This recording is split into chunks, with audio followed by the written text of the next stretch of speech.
어둠, 한서연의 세상은 석 달 전부터 오직 그 단어로만 정의되었다. 빛을 잃은 눈동자는 더 이상 화려한 펜트하우스의 야경이나 눈앞에 놓인 값비싼 예술품을 담아내지 못했다. 그녀의 세계는 이제 소리와 감촉, 그리고 후각으로 재구성된 미지의 영역이었다. 하지만 그 무엇보다 그녀의 세계를 지배하는 것은 바로 곁에 있는 남자 강민준의 존재였다. 그는 그녀의 약혼자이자 이제는 그녀의 눈이 되어버린 사람이었다. 서연아, 조심해. 앞에 계단이 하나 있어. 민준의 나직하고 다정한 목소리가 그녀의 손을 잡은 그의 손길만큼이나 부드럽게 전해졌다. 그의 손은 늘 따뜻했고 그녀를 이끄는 힘은 언제나 확고했다. 사람들은 모두 그를 칭송했다. 유진그룹의 유일한 후계자인 한서연이 비극적인 사고로 시력을 잃었을 때 그림자처럼 그녀의 곁을 지키며 헌신하는 그의 모습에 모두가 감동했다. 그는 완벽한 약혼자 그 자체였다. 서연은 그의 부축을 받으며 천천히 소파에 앉았다. 익숙한 가죽의 감촉과 희미하게 퍼지는 그의 향수 냄새가 코끝을 스쳤다. 모든 것이 너무나 완벽해서 오히려 비현실적이었다. 석 달 전 빗길을 달리던 차가 가드레일을 들이받았던 그날 밤의 기억은 아직도 파편처럼 그녀의 머릿속을 헤집어 놓는다. 의사는 두부 외상으로 인한 시신경 손상이라는 진단을 내렸고 세상은 그녀에게서 빛을 앗아갔다. 하지만 그날의 공포 속에서 서연이 느꼈던 것은 단순한 사고의 충격이 아니었다. 사고 직전 뒤따르던 차량의 헤드라이트가 유난히 집요하게 느껴졌던 것과 브레이크를 밟았을 때의 그 미묘한 이질감. 그것은 단순한 의심의 씨앗이었지만 그녀의 마음속에서 걷잡을 수 없이 자라나 거대한 불신의 나무가 되었다. 한서연은 유진그룹의 심장부에서 수많은 음모와 배신을 보고 자랐다. 그녀는 사람의 선의를 쉽게 믿을 만큼 순진하지 않았다. 그래서 그녀는 결심했다. 세상 모두에게는 눈을 잃었지만 스스로에게는 가장 날카로운 눈을 뜨기로. 민준이 가져다 준 따뜻한 차를 한 모금 마시며 서연은 생각에 잠겼다. 그는 늘 그랬듯 세심했다. 그녀가 좋아하는 얼그레이 홍차, 너무 뜨겁지도 차갑지도 않은 완벽한 온도. 그는 그녀의 모든 것을 기억하고 배려했다. 하지만 그의 완벽함은 때로 잘 짜인 각본처럼 느껴졌다. 그의 다정한 말들 속에는 감정이 느껴지지 않는 공허한 울림이 있었고 그녀를 안아주는 그의 팔에서는 미세한 긴장감이 전해졌다. 그녀는 눈을 감은 채 다른 모든 감각을 최대한으로 끌어올려 글을 읽기 시작했다. 피곤해 보여. 오늘은 일찍 쉬는 게 좋겠어. 내일 이사회 준비는 내가 다 해뒀으니 걱정 말고. 민준이 그녀의 어깨를 부드럽게 주무르며 말했다. 그의 목소리에는 걱정이 가득했지만 서연은 그의 손끝에서 전해지는 조급함을 느꼈다. 그는 그녀가 빨리 잠들기를 바라고 있었다. 예전에는 미처 깨닫지 못했을 아주 사소한 신호들이 이제 어둠 속에서는 그 어떤 빛보다도 선명하게 느껴졌다. 그녀는 순순히 고개를 끄덕이며 그의 부축을 받아 침실로 향했다. 그가 그녀를 침대에 눕히고 이불을 덮어주는 손길까지도 연극의 일부처럼 느껴졌다. 잘 자네 사랑. 이마에 짧게 입을 맞추고 그가 방을 나갔다. 문이 닫히는 소리가 들리고 그의 발소리가 멀어졌다. 서연은 숨을 죽인 채 기다렸다. 그녀는 잠들지 않았다. 그녀의 눈은 감겨 있었지만 그녀의 의식은 그 어느 때보다 또렷하게 깨어 있었다. 이 펜트하우스는 이제 그녀의 무대였고 어둠은 그녀를 가려주는 최고의 장막이었다. 시간이 얼마나 흘렀을까? 자정이 가까워 오는 시간, 서연은 거실 쪽에서 아주 희미한 소리를 들었다. 현관문 디지털 도어록이 거의 소음 없이 열리는 소리, 그리고 낯선 하이힐 소리가 카펫 위에서 조심스럽게 울렸다. 민주는 손님이 올 것이라고 말하지 않았다. 그녀의 모든 감각이 팽팽하게 긴장했다. 그녀는 침대에서 소리 없이 몸을 일으켜 맨발로 차가운 대리석 바닥을 밟으며 침실 문틈으로 다가갔다. 아주 작은 틈새로 그녀는 거실을 내다보았다. 거실의 조명은 모두 꺼져 있었지만 통유리창 너머로 쏟아져 들어오는 도시의 불빛이 공간의 윤곽을 희미하게 비추고 있었다. 그리고 그곳에 두 사람의 실루엣이 보였다. 강민준과 한 여자. 여자는 익숙한 향수 냄새를 풍기고 있었다. 서연이 얼마 전 민준의 사무실에서 잠시 스쳤던 유진그룹의 경쟁사인 TK그룹의 법무팀장 윤소희의 향수였다. 서연은 숨을 멈췄다. 그녀의 심장이 얼음처럼 차갑게 식어내렸다. 다들 완전히 속았어. 특히 한 회장님은 자네를 거의 아들처럼 생각하시더군. 서연이가 저렇게 된 게 오히려 잘된 일일지도 몰라. 덕분에 자네가 그룹을 장악하기 훨씬 수월해졌으니까. 윤소희의 목소리는 뱀처럼 교활하고 차가웠다. 그녀의 말이 비수처럼 날아와 서연의 가슴에 밝혔다. 서연은 온몸에 피가 역류하는 듯한 충격을 느꼈지만 미동도 하지 않았다. 지금 무너질 수는 없었다. 그녀는 더 많은 것을 보아야만 했다. 민주는 아무 말 없이 소희를 자신의 품으로 끌어당겼다. 서연이 단 한 번도 본 적 없는 얼굴이었다. 그녀 앞에서는 언제나 걱정과 연민으로 가득 차 있던 그의 얼굴에 지금은 오직 욕망과 성취감만이 번뜩이고 있었다. 그는 소희의 턱을 부드럽게 들어올리고 깊게 입을 맞췄다. 서연을 대할 때의 의무적인 입맞춤과는 차원이 다른 열정적이고 진실된 키스였다. 그 순간 서연은 깨달았다. 이것은 단순한 외도가 아니었다. 이것은 완벽하게 계획된 배신이었다. 그의 손이 소희의 허리를 감싸고 소희의 손가락이 그의 머리카락을 파고들었다. 도시의 야경을 배경으로 한 두 사람의 모습은 한 폭의 그림처럼 아름다웠지만 문틈으로 그 모든 것을 지켜보는 서연에게는 지옥도나 다름없었다. 민주는 소희의 귓가에 무언가 속삭였다. 조금만 더 참아. 한서연의 모든 것이 곧 우리의 것이 될 테니. 저 눈먼 인형은 아주 유용한 도구가 되어줄 거야. 그의 목소리는 더 이상 다정하지 않았다. 그 안에는 경멸과 탐욕이 뒤섞여 있었다. 눈먼 인형. 그 말이 서연의 뇌리를 강타했다. 지난 석 달간 그가 보여준 모든 헌신과 사랑은 거짓이었다.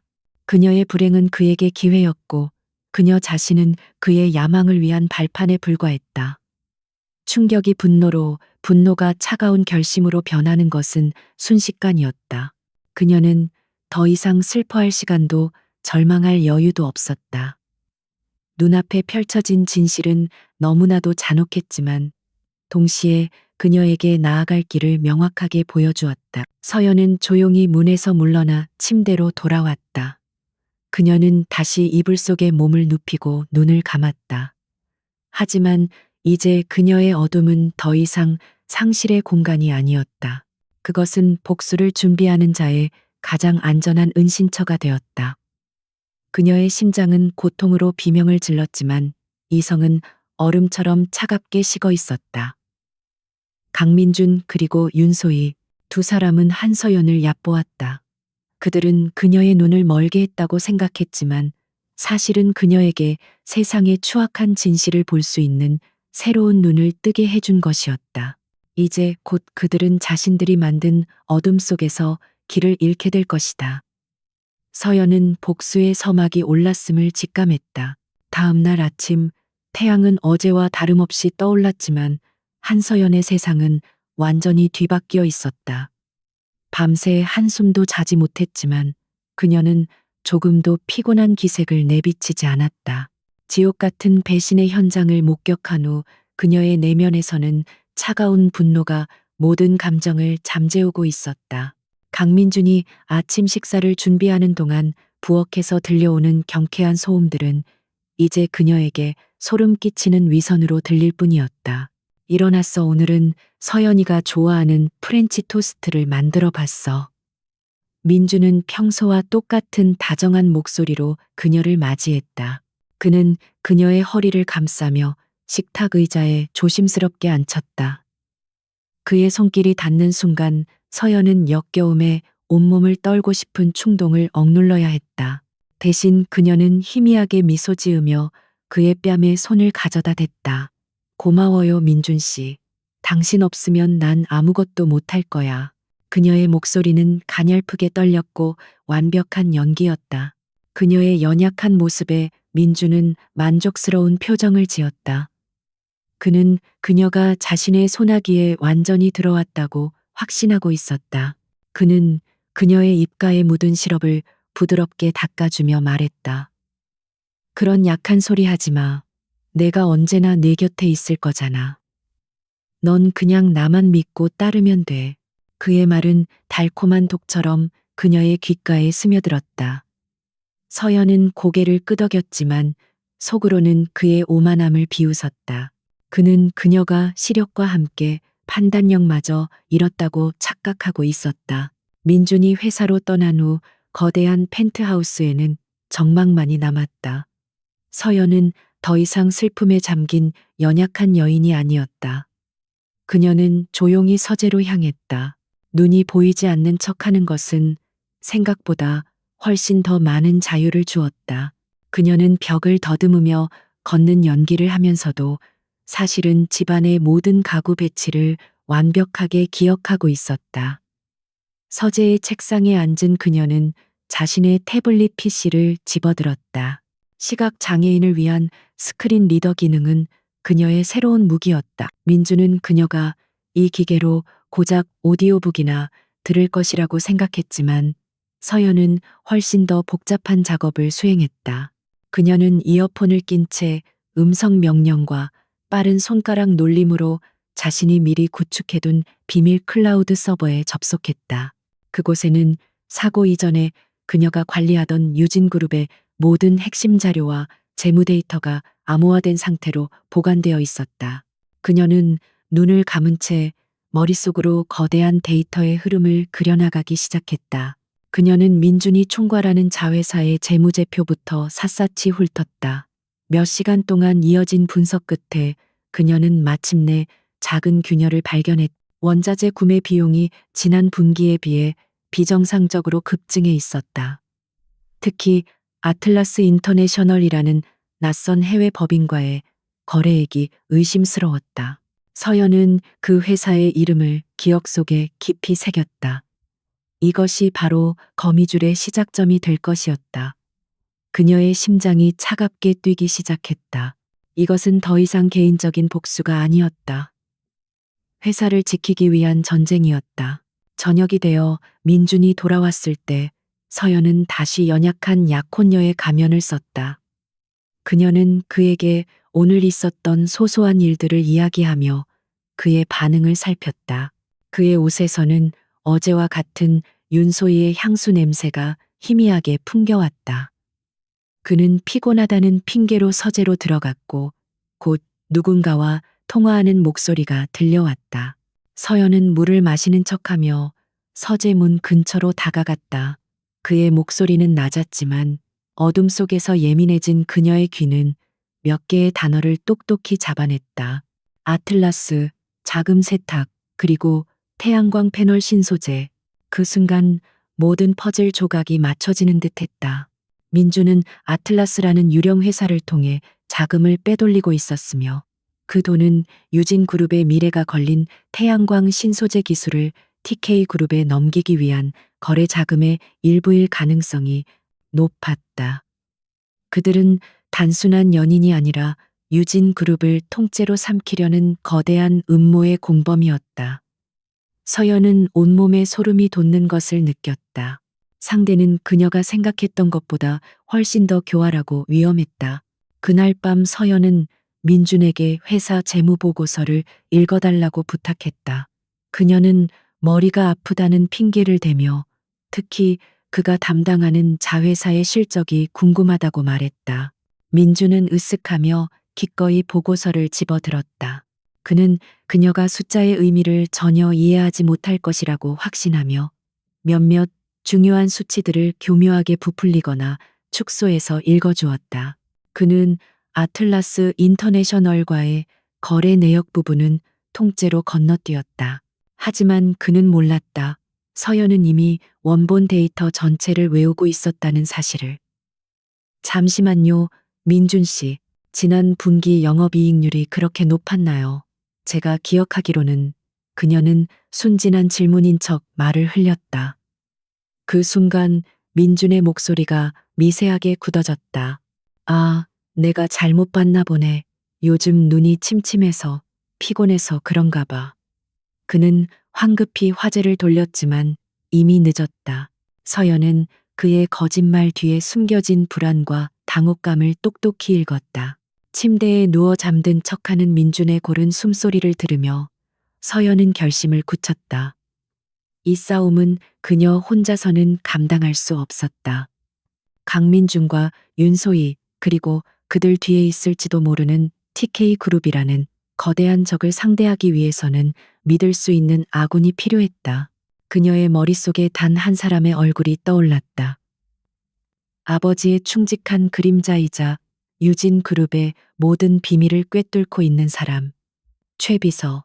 그만이 이 거대한 가면극의 진실을 공유하고 그녀의 칼이 되어줄 수 있는 유일한 사람이었다.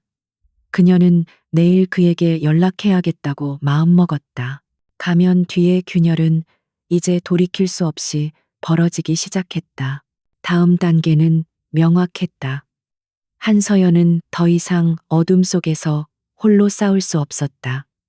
그녀에게는 눈과 귀, 그리고 충성스러운 칼이 되어줄 사람이 필요했다. 강민준의 감시를 피해서 외부와 접촉하는 것은 거의 불가능에 가까웠지만 그녀에게는 비상 계획이 있었다.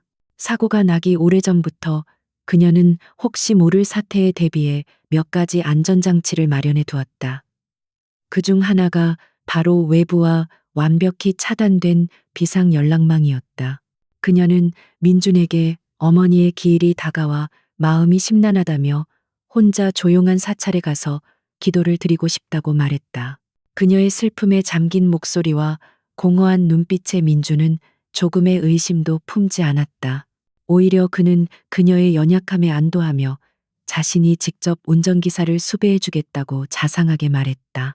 그는 그녀가 자신의 통제 아래에서 안전하게 움직일 것이라고 믿어 의심치 않았다. 그것이 그의 가장 큰 오산이었다.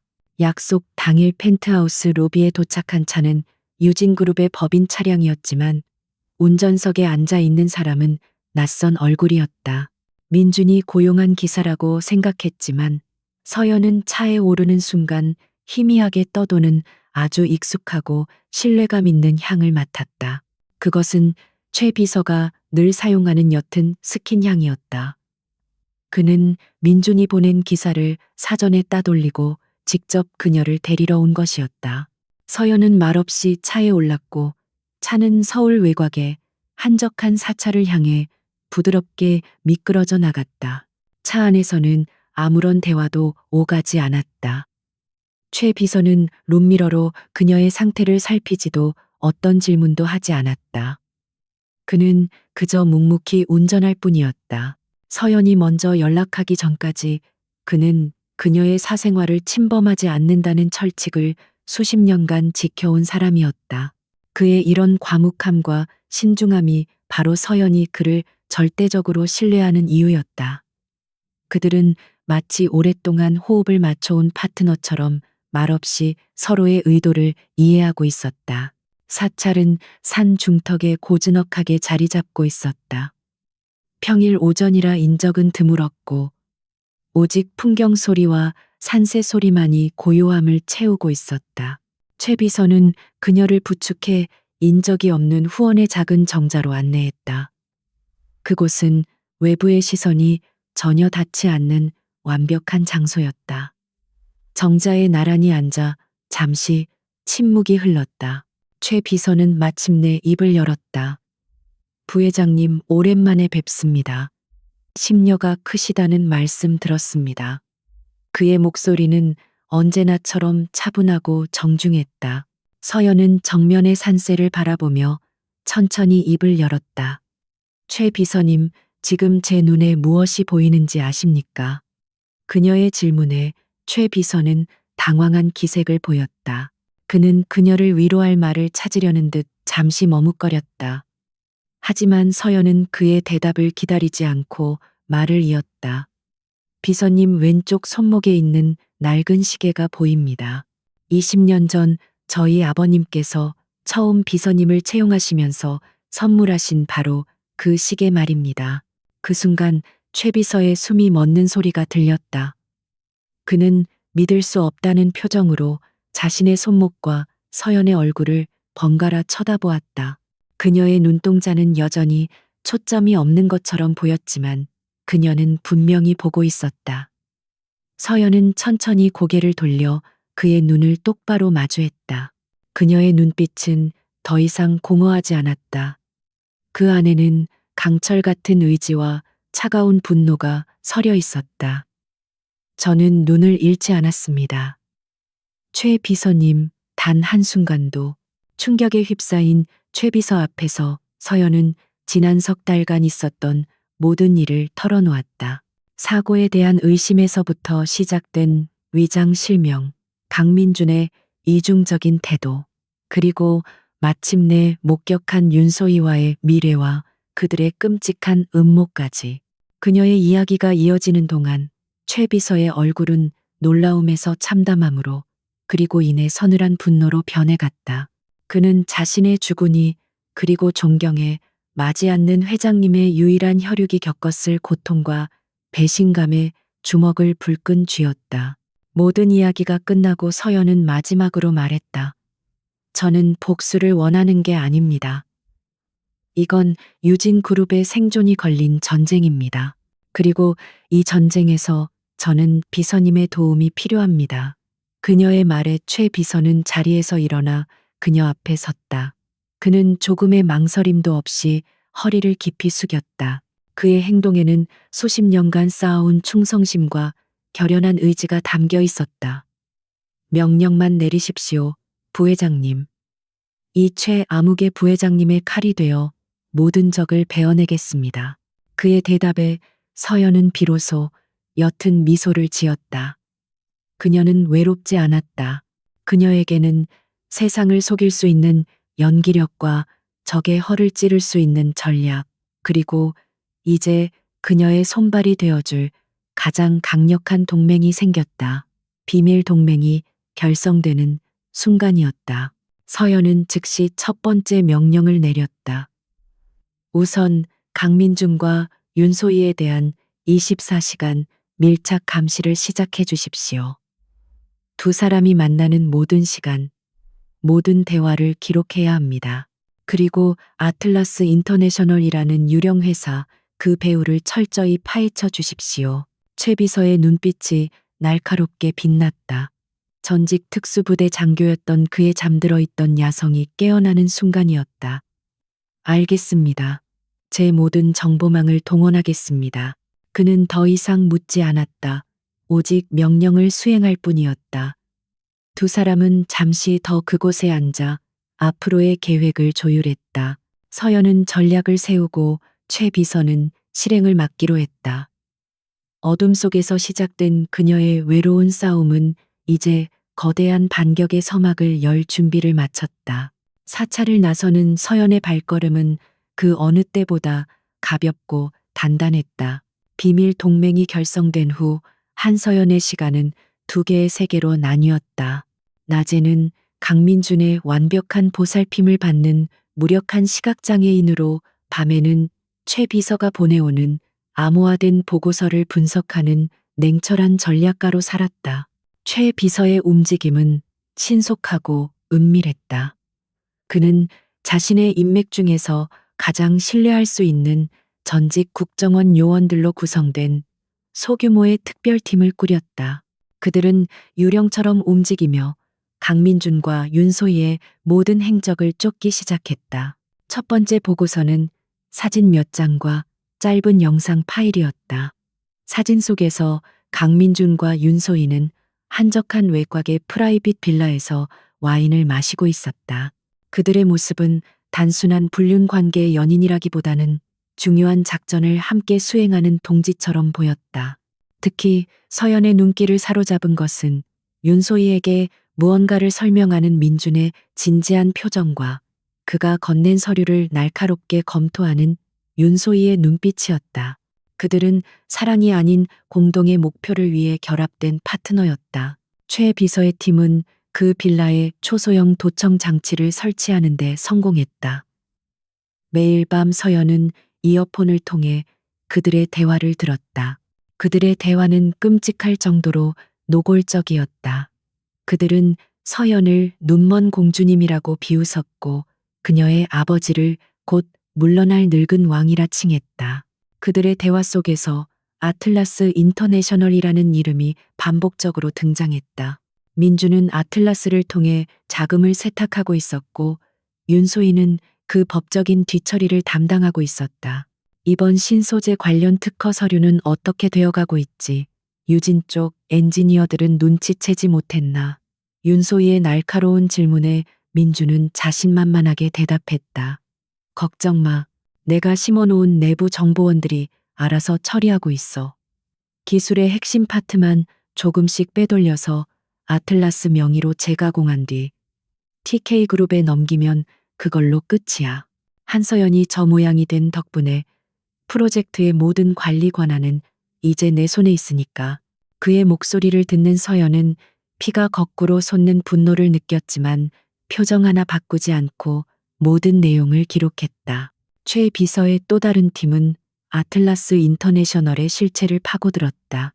예상대로 그 회사는 조세 회피처인 케이맨 제도의 서류상으로만 존재하는 유령 회사였다. 모든 자금의 흐름은 여러 나라의 은행을 거치며 복잡하게 얽혀 있어 추적이 거의 불가능했다. 하지만 최 비서의 팀은 포기하지 않았다. 그들은 최고의 화이트 해커를 고용해 아틀라스의 서버에 침투했고 마침내 결정적인 단서를 찾아냈다. 회사의 실소유주로 등록된 이름은 낯설었지만 그 주소지가 윤소희의 외가가 소유한 오래된 별장 주소와 일치했다. 모든 증거는 하나의 거대한 음모를 가리키고 있었다. 강민주는 유진그룹의 차세대 성장 동력인 태양광 신소재 기술을 빼돌리고 동시에 프로젝트 자금을 횡령하여 막대한 비자금을 조성하고 있었다. 그리고 윤소희와 TK그룹은 그 기술을 헐값에 넘겨받아 유진그룹을 시장에서 몰락시킨 뒤 약해진 회사를 적대적 MA로 집어삼킬 계획을 세우고 있었다. 그들의 계획이 성공한다면 한서연은 모든 것을 잃게 될 터였다. 약혼자 회사 그리고 아버지가 평생을 바쳐 이룩한 모든 것까지도. 어느 날 밤 서연은 민준이 서재에서 화상회의를 하는 소리를 들었다. 그는 영어를 사용하고 있었고 상대방은 TK그룹의 해외 전략 투자팀으로 보였다. 그는 유창한 영어로 유진그룹의 태양광 프로젝트에 치명적인 결함이 있는 것처럼 보고하고 있었다. 현재 개발 중인 패널은 극저온 환경에서의 효율성이 현저히 떨어집니다. 이 부분에 대한 데이터는 제가 따로 확보해 두었습니다. 저희가 제시하는 새로운 기술 제휴안을 이사회에서 통과시키려면 이 실패 사례가 확실한 명분이 되어줄 겁니다. 그것은 명백한 거짓말이었다. 서연이 직접 이끌었던 기술팀은 이미 극저온 테스트까지 완벽하게 마친 상태였다. 강민주는 있지도 않은 결함을 만들어내 유진의 기술을 폄하하고 그 자리를 TK의 기술로 대체하려는 수작을 부리고 있는 것이었다. 그는 회사를 팔아넘기고 있었다. 서연은 태블릿 화면에 떠 있는 원본 실험 데이터를 소리 없이 확인했다. 완벽한 성공을 입증하는 그래프와 수치들이 그녀의 분노를 더욱 타오르게 했다. 이제 음모의 전체적인 윤곽이 드러났다. 강민주는 결혼을 통해 유진그룹의 경영권을 합법적으로 장악한 뒤 회사의 핵심 자산을 모두 빼돌려 TK그룹에 넘기고 자신은 막대한 부와 권력을 손에 쥐려는 것이었다. 서연의 사고는 그 계획을 앞당기는 기폭제가 되었을 뿐이다. 그들은 그녀가 영원히 눈먼 장님으로 남아 자신들의 꼭두각시가 되어주기를 바라고 있었다. 서연은 최 비서에게 새로운 지시를 내렸다. 이제 증거는 충분합니다.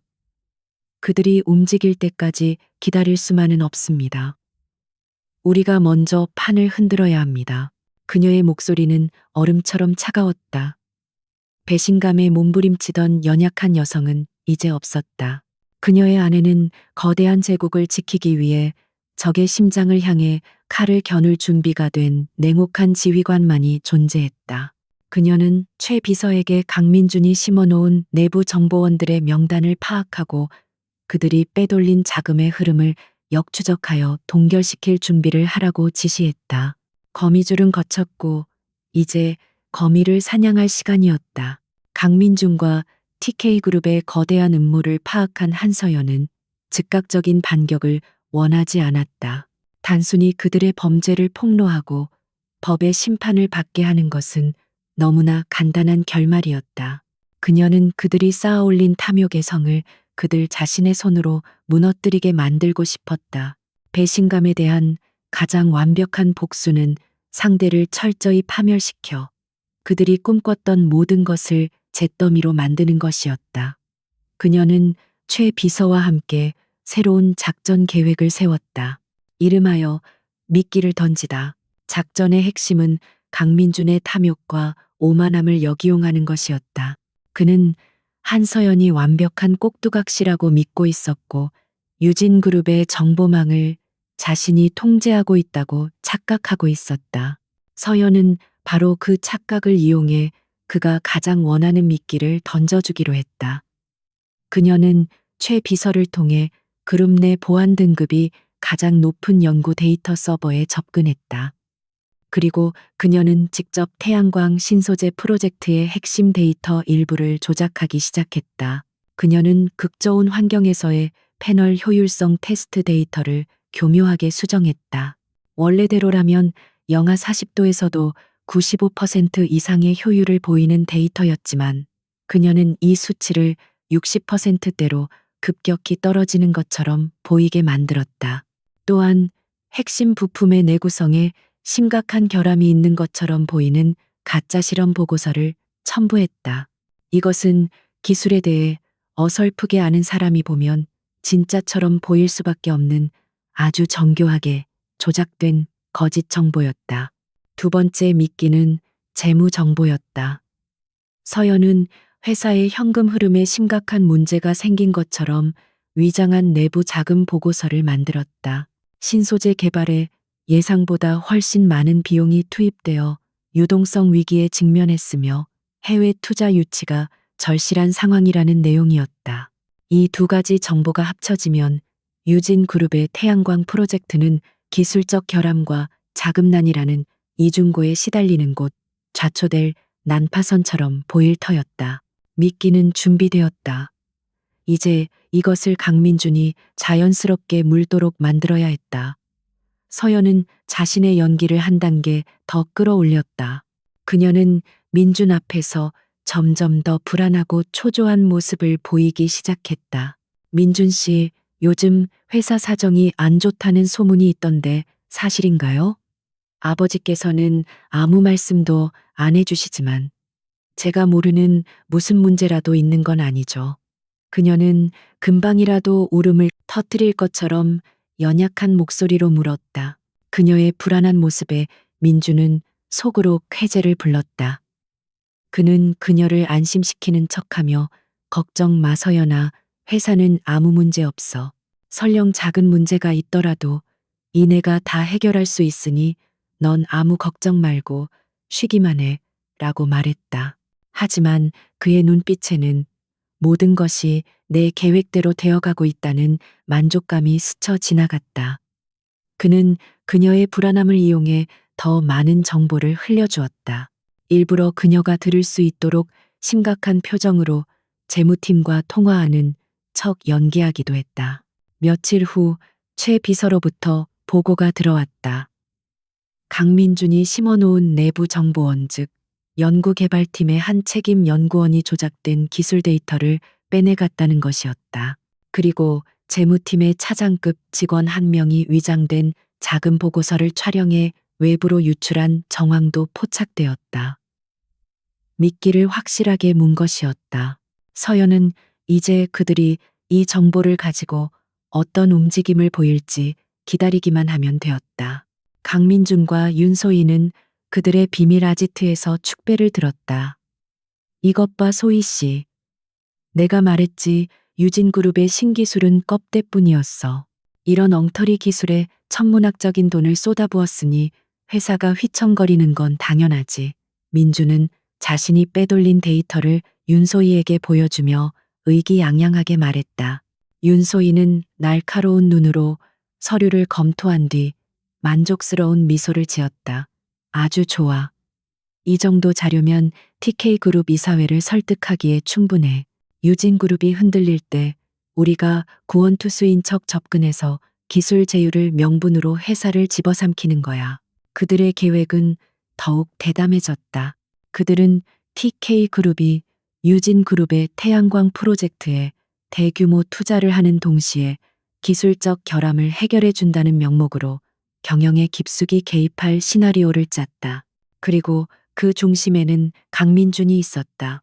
그는 유진그룹의 구세주 행세를 하며 실질적인 경영권을 장악하고 최종적으로는 한서연과의 결혼을 통해 모든 것을 손에 넣을 계획이었다. 그들은 자신들이 판을 짜고 있다고 확신했지만 사실은 서연이 그려놓은 지도 위에서 춤을 추고 있는 것에 불과했다.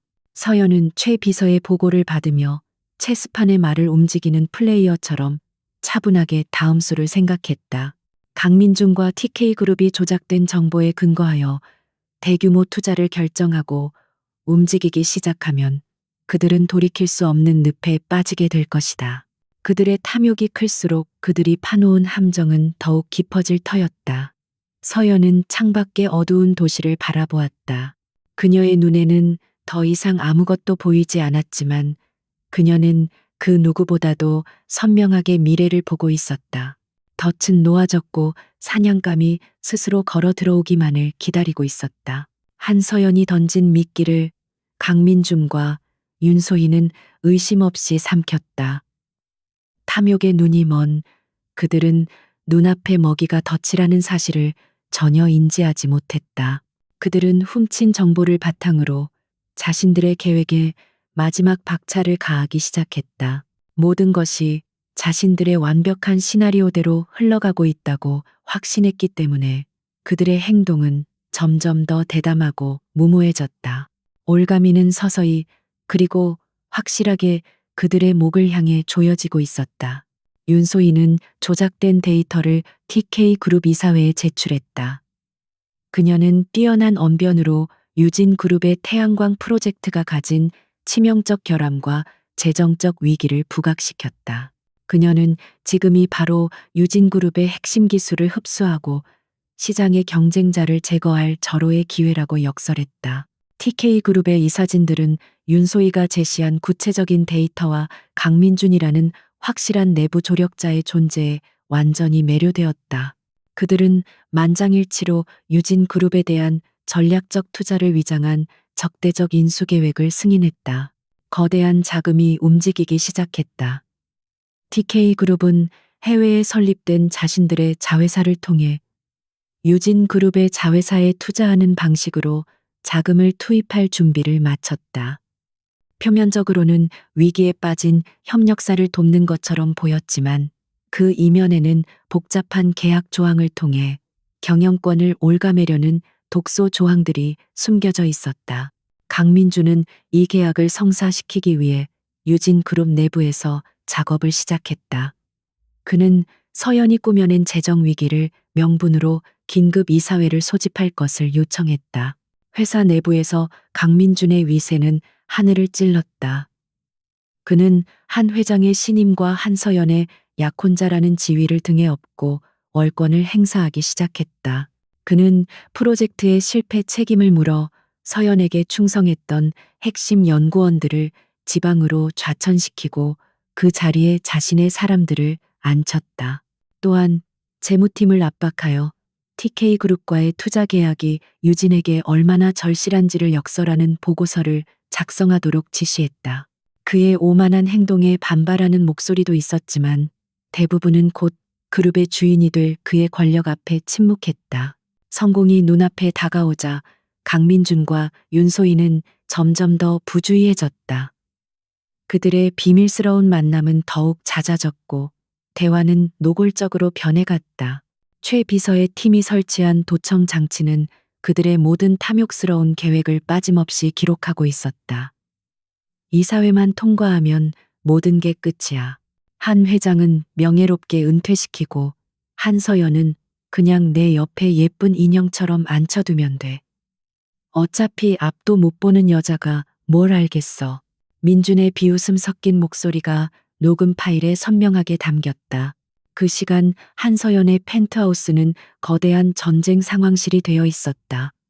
그녀는 눈을 감은 채 최 비서가 실시간으로 보내오는 정보들을 취합하고 분석했다. 그녀의 머릿속에서는 수많은 데이터들이 재구성되고 가장 효과적인 반격 시나리오가 그려지고 있었다. 그녀는 최 비서에게 TK그룹이 움직이는 모든 자금의 흐름을 추적하고 그 돈이 최종적으로 어떤 계좌로 흘러 들어가는지를 파악하라는 특별 지시를 내렸다. 최 비서의 팀은 마침내 결정적인 증거를 확보했다. 강민준과 윤소희 그리고 TK그룹의 전략기획실장이 서명한 비밀이면 계약서 사본이었다.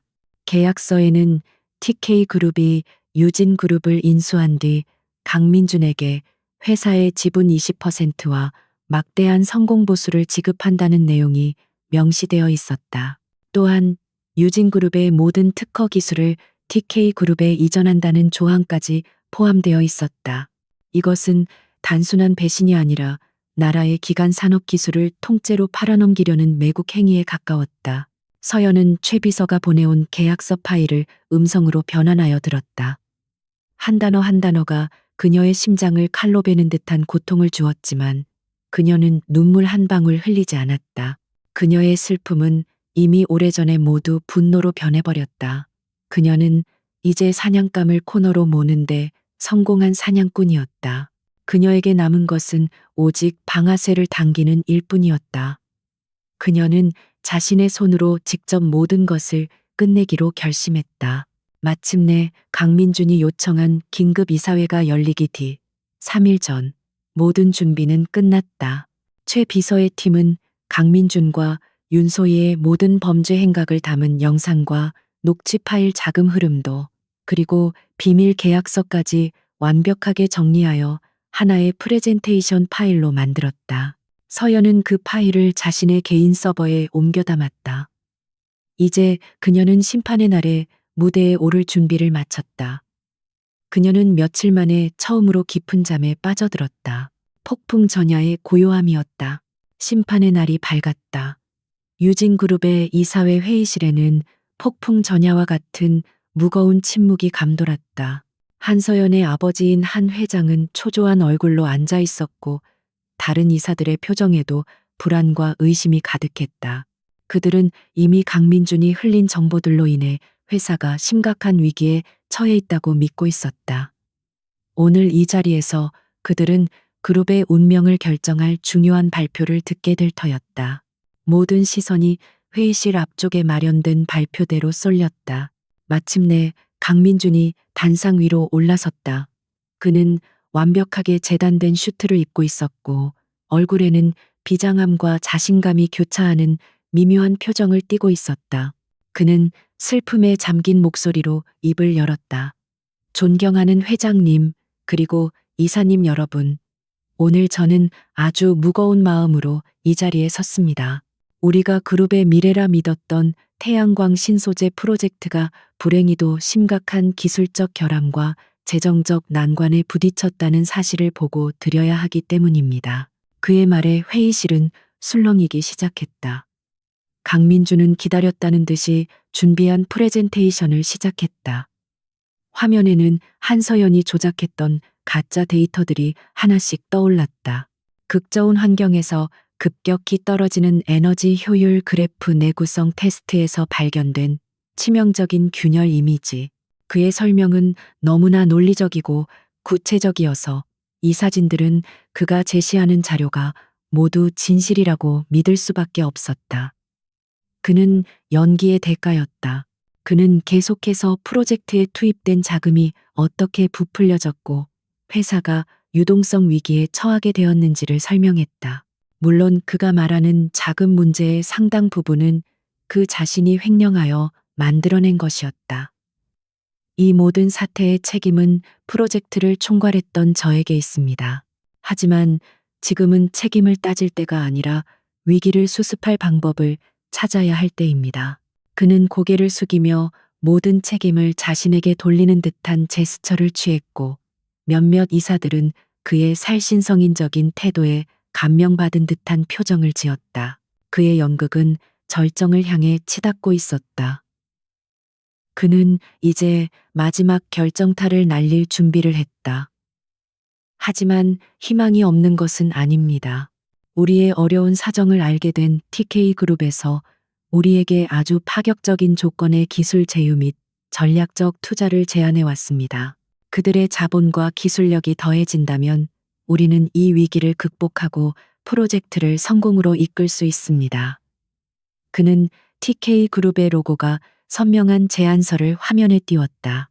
모든 것이 그의 시나리오대로 완벽하게 흘러가고 있었다. 바로 그 순간이었다. 강민준이 승리를 확신하며 이사들의 동의를 구하려는 찰나 굳게 닫혀있던 회의실의 육중한 문이 소리 없이 열렸다. 모든 사람들의 시선이 일제히 문 쪽으로 향했다. 회의실 안의 모든 소음이 거짓말처럼 멎었다. 그곳에는 집에 머물고 있어야 할 한서연이 서 있었다. 지팡이도 검은 선글라스도 없었다. 흐트러짐 없는 자세, 또렷한 시선. 그녀는 더 이상 어둠 속에 갇힌 연약한 여인이 아니었다. 서연은 천천히 회의실 안으로 걸어 들어왔다. 또각또각 그녀의 하이힐 소리가 정적을 깨고 장내에 울려 퍼졌다. 그녀는 충격과 경악에 휩싸인 이사들 옆을 지나 믿을 수 없다는 표정으로 굳어버린 아버지의 곁을 스쳐 마침내 단상 앞에 멈춰 섰다. 그녀는 바로 앞에서 얼음처럼 얼어붙은 강민준을 향해 고개를 들었다. 두 사람의 시선이 허공에서 격렬하게 부딪혔다.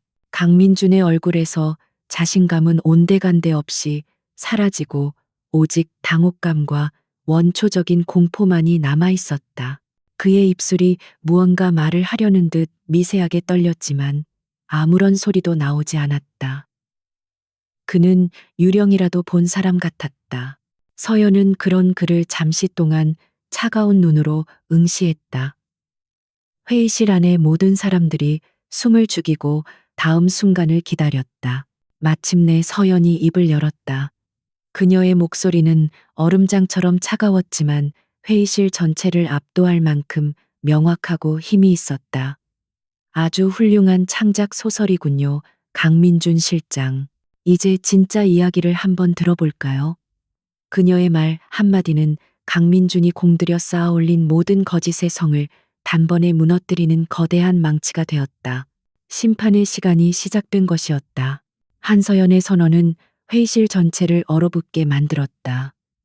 강민준은 파랗게 질린 얼굴로 그녀를 바라보며 간신히 목소리를 쥐어짰다. 서연아, 무슨 소리를 하는 거야. 지금 몸도 안 좋으면서 여긴 어쩐 일이야. 다들 걱정하시잖아. 그는 여전히 그녀가 예전에 연약한 약혼 여인 척 상황을 수습하려 했지만 그의 목소리는 꼴사납게 떨리고 있었다. 서연은 그의 위선적인 말에 아무런 대꾸도 하지 않았다. 대신 그녀는 단상으로 한 걸음 더 다가섰다. 바로 그때 회의실 뒷문이 다시 열리고 최 비서가 굳은 표정으로 들어왔다. 그의 손에는 서연의 태블릿 PC가 들려 있었다. 이사들은 갑작스러운 최 비서의 등장에 더욱 술렁였다. 최 비서는 묵묵히 단상으로 걸어와 강민준의 노트북을 치우고 서연의 태블릿을 프로젝터에 연결했다. 모든 동작은 군더더기 없이 신속하고 정확했다. 강민준 실장의 소설 잘 들었습니다. 하지만 유감스럽게도 사실과는 많이 다르군요.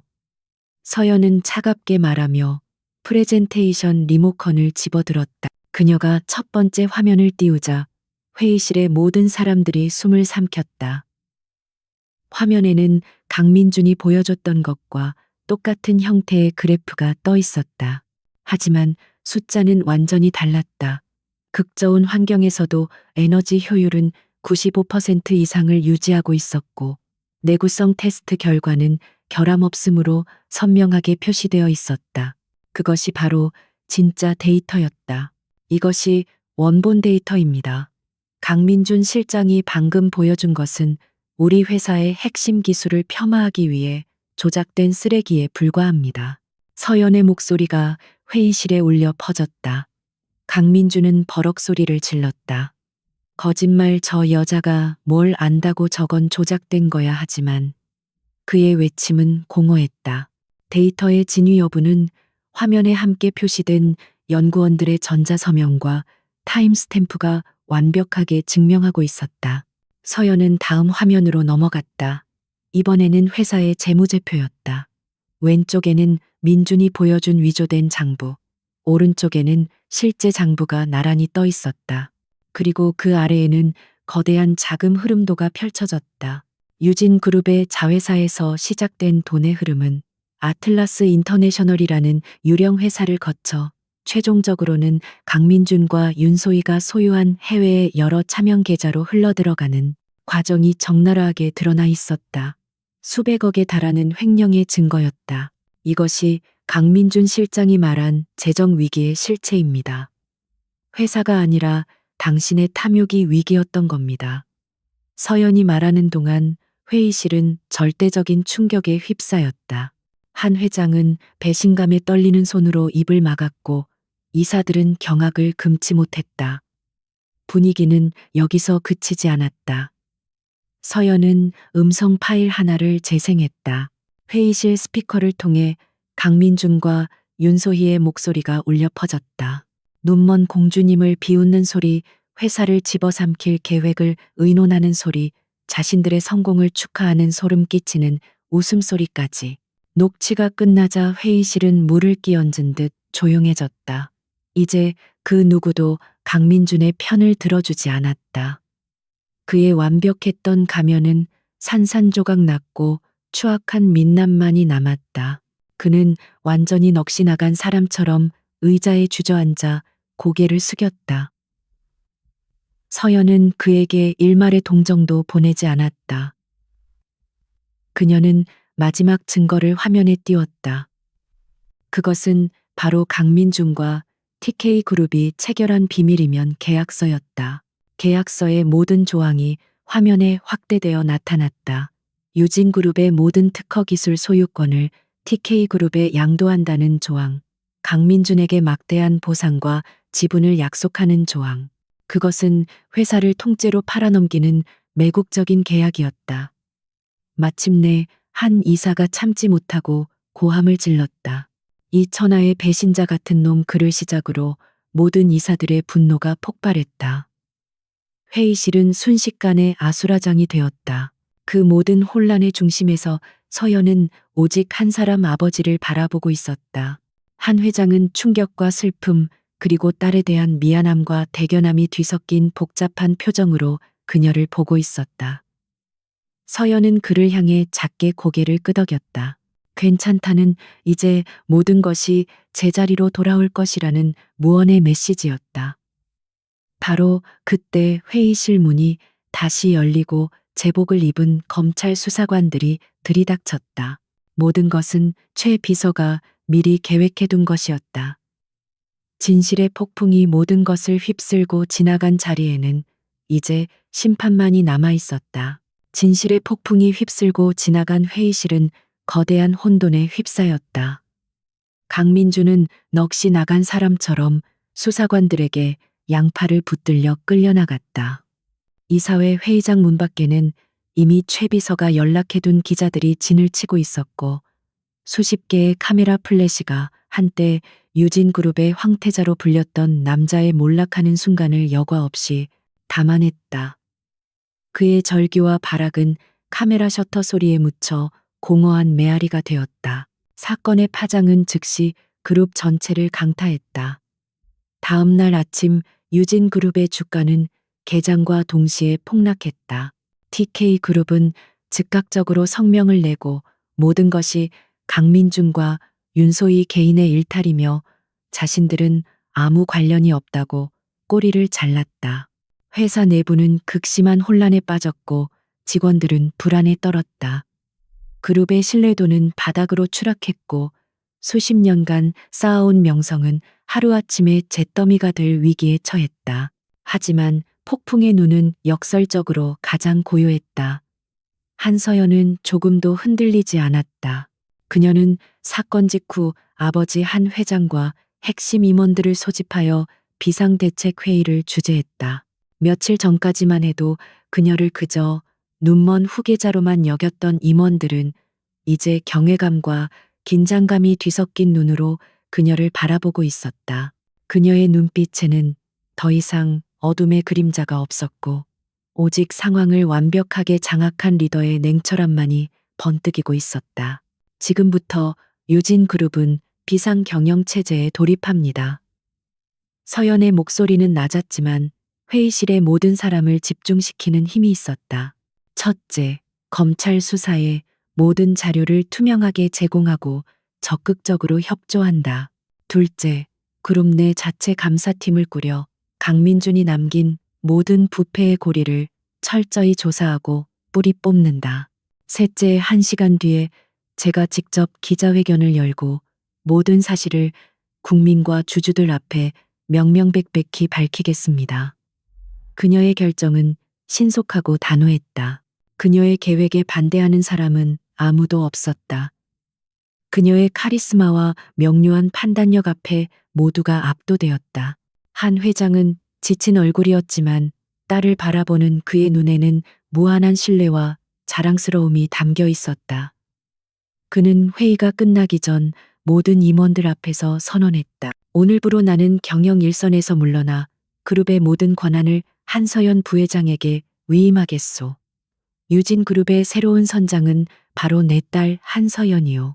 그것은 몰락한 제국의 폐허 위에서 새로운 시대의 개막을 알리는 선언이었다. 기자회견장에서 서연은 담담한 표정으로 카메라 앞에 섰다. 그녀는 아무것도 숨기거나 변명하지 않았다.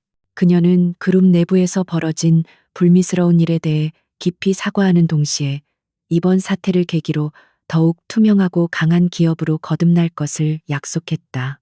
특히 그녀는 논란의 중심이 된 태양광 프로젝트의 실제 데이터를 공개하며 기술의 우수성과 미래 가치를 명확히 설명했다. 그녀의 진솔하고 당당한 태도에 여론은 조금씩 움직이기 시작했다. 그날 밤 모든 소란이 잦아든 펜트하우스에 홀로 남은 서연은 비로소 깊은 숨을 내쉬었다. 지난 몇 달간의 시간이 주마등처럼 스쳐 지나갔다. 배신의 고통 복수를 향한 분노, 그리고 숨막히는 긴장감. 그녀는 서랍 깊숙한 곳에서 강민준과 함께 찍었던 사진 한 장을 꺼냈다. 사진 속에서 두 사람은 세상에서 가장 행복한 연인처럼 웃고 있었다.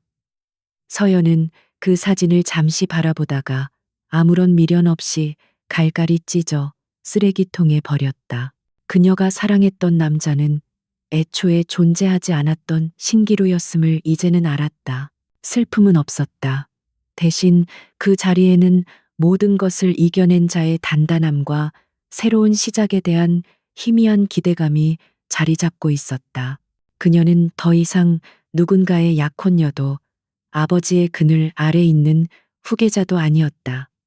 그녀는 오롯이 한서연 그녀 자신이었다. 잿더미 속에서 그녀는 비로소 진정한 자신을 발견한 것이었다. 다음 날 아침 유진그룹의 주가는 서서히 하락을 멈추고 반등하기 시작했다. 시장은 그녀의 리더십에 응답하고 있었다. 새로운 시작이었다. 그로부터 6개월 후 유진그룹의 대강당은 국내외 언론과 투자자들로 발디딜 틈이 없었다. 단상 위 거대한 스크린에는 눈부신 태양 아래 끝없이 펼쳐진 태양광 패널들의 모습이 비치고 있었다. 오늘은 유진그룹의 차세대 태양광 에너지 플랜트 준공식이자 논란의 중심이었던 신소재 기술을 세상에 처음으로 공개하는 날이었다. 모든 역경을 딛고 프로젝트는 마침내 성공의 결실을 맺은 것이었다. 단상 중앙에 선 사람은 바로 유진그룹의 새로운 회장 한서연이었다. 그녀는 차분하고 자신감 있는 목소리로 프로젝트의 성공을 선언했다. 유진그룹의 신기술은 단순히 전기를 생산하는 것을 넘어 지속 가능한 미래를 여는 열쇠가 될 것입니다. 우리는 시련을 통해 더 단단해졌고 이제 그 힘으로 세상을 더 밝게 비추겠습니다. 그녀의 연설이 끝나자 장내에서는 우레와 같은 박수갈채가 터져나왔다. 그녀가 회장직에 오른 후 유진그룹은 놀라운 속도로 변화하고 있었다. 서연은 강민준이 남긴 부패의 잔재를 모두 도려내고 능력 위주의 투명한 인사 시스템을 도입했다. 그녀의 결단력 있는 리더십 아래 직원들은 다시 활기를 찾았고 회사의 주가는 역대 최고치를 경신했다. 그녀는 더 이상 누군가의 딸이나 약혼녀가 아닌 자신의 실력으로 그룹을 이끄는 존경받는 리더로 완벽하게 자리매김했다. 강민준과 윤소희는 법의 엄중한 심판을 받았다. 수천억 대의 횡령 산업 스파이 행위, 주가 조작 등 수많은 혐의가 인정되어 두 사람 모두 수십 년의 중형을 선고받고 교도소에 수감되었다. TK그룹 또한 공모 혐의가 일부 인정되어 막대한 과징금을 부과받고 시장의 신뢰를 잃었다. 그들이 쌓아 올리려 했던 탐욕의 제국은 결국 신기루처럼 사라져버렸다. 서연은 가끔 뉴스를 통해 그들의 소식을 접했지만 아무런 감흥도 느끼지 못했다. 그들은 이미 그녀의 인생에서 완벽히 지워진 존재들이었다. 행사가 끝난 후 서연은 회장실로 돌아왔다. 거대한 통유리창 너머로 서울의 전경이 한눈에 들어왔다. 예전에 그녀가 살던 펜트하우스에서 보던 것과 같은 풍경이었지만 이제는 전혀 다른 의미로 다가왔다.